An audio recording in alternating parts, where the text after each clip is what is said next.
അവര് നിങ്ങളെ വേദനിപ്പിക്കും.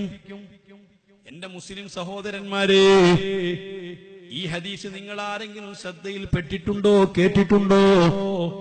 നിങ്ങളെ ഭരിച്ചുകൊണ്ടിരിക്കുന്ന ഭരണാധികാരികള് നിങ്ങളെ വളരെ ഹീനമായ രൂപത്തിൽ നിങ്ങളെ വേദനിപ്പിക്കും. നിങ്ങളെ പിഞ്ചുമക്കളെ നിഷ്കരണം അവര് പിച്ചു ചീന്തും. നിങ്ങളെ ഉമ്മമാരെ നിങ്ങളെ മുമ്പിൽ വെച്ചുകൊണ്ട് ബലാത്സംഗം ചെയ്യും. പോരാ, നിങ്ങളെ കുഞ്ഞുങ്ങളെ അവരതാ കഷ്ണമായി നുറുക്കിയിടും. അതാ റോഹിംഗ്യയിലൊക്കെ കുട്ടികളെ കാലുമേൽ പോട്ട് ഇങ്ങനെ പിടിച്ചുകൊണ്ട് തല തൂക്കി പിടിച്ചിട്ട് നമ്മുടെ നാട്ടിൽ വാഴയുടെ തട്ട വെട്ടും പോലെ വാഴക്കൊലയുടെ വാഴത്തട്ട വെട്ടുന്നത് പോലെ കുട്ടികളെ കഴുത്ത് വെട്ടിയിട്ട് കത്തിജ്വലിക്കുന്ന തീജ്വാലകളിലേക്ക് എറിയുകയായിരുന്നു. ഇതുപോലെ ഇതേ ക്രമത്തിൽ അവരെ കൊണ്ട് ഞാൻ ചെയ്യിപ്പിക്കും. അങ്ങനെ ചെയ്യുമ്പോൾ നിങ്ങൾ വെറുതെ പ്രാർത്ഥിച്ചു സമയം കളയണ്ട. റബ്ബാണ് പറയുന്നത്, പ്രാർത്ഥിച്ചോളൂ, നിങ്ങൾക്ക് ഞാൻ ഉത്തരം തരാം. എന്നോട് ചോദിച്ചോളൂ, ഞാൻ നിങ്ങൾക്ക് ഉത്തരം തരാം എന്ന് നമ്മോട് പറഞ്ഞിട്ടുള്ള റബ്ബുൽ ഇസ്സത്ത് പറയുകയാണ്. അങ്ങനത്തെ ഒരു സാഹചര്യം വരുമ്പോ നിങ്ങൾ ദുആ ചെയ്ത് സമയം കളയണ്ട. ദുആ കൊണ്ട് ശുഗ്ലാകണ്ട. മറിച്ച് നിങ്ങൾ റബ്ബിലേക്ക് മടങ്ങുക, തെറ്റുകൾ തിരുത്തുക, മറന്ന റബ്ബിനെ കുറിച്ചോർക്കുക, ഈ ഖുർആനിലേക്ക് തിരിച്ചു വരിക എന്ന് അല്ലാഹു സുബ്ഹാനഹു വ തആല നമ്മോട് പറഞ്ഞിട്ടുണ്ട്. മുസ്ലിമീങ്ങളെ, ഈ രാജ്യം എന്ന് വെക്കണ്ട ലോകത്ത് മുസ്ലിമീങ്ങൾക്ക് ഇനി അന്തസ്സോടെ, അഭിമാനത്തോടെ, സന്തോഷത്തോടെ, നിർഭയരായിട്ട് ജീവിക്കണമോ?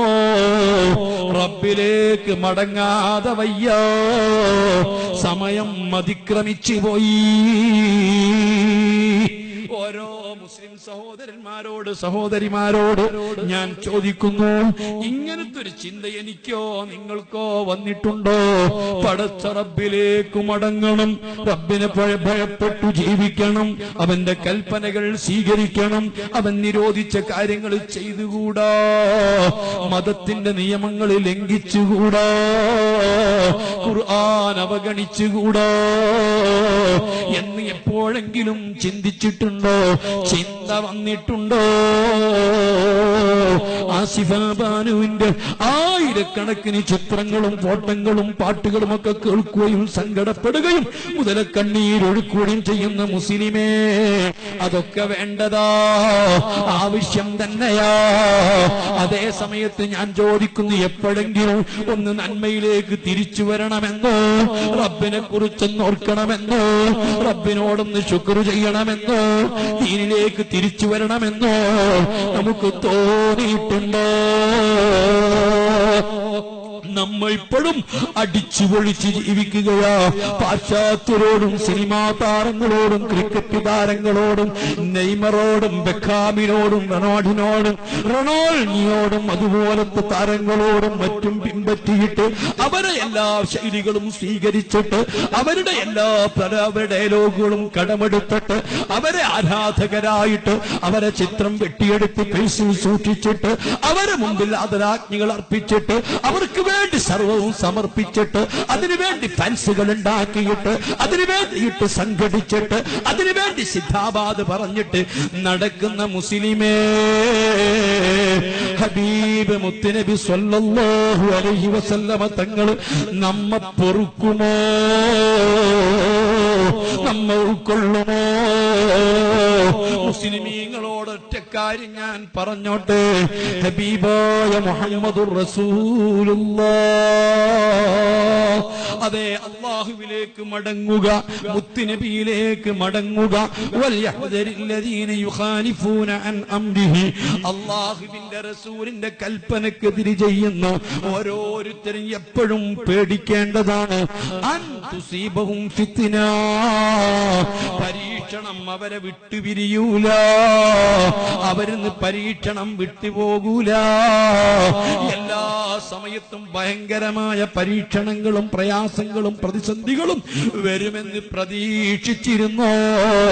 ഇന്നെത്തിയില്ലേ? നാളെ എത്തുന്നതാ. നാളെ സംഭവിച്ചില്ലെങ്കിൽ പിറ്റേ ദിവസം ഏതാനും ഉറപ്പ് ഈ ഖുർആനിലുള്ളതാ. അല്ലാഹുവിന്റെ റസൂല് കൽപ്പിച്ച കാര്യങ്ങൾക്ക് എതിര് പ്രവർത്തിക്കുന്ന ആളുകൾ എപ്പോഴും അത് പേടിക്കണേ. ഖുർആനിലുണ്ട്.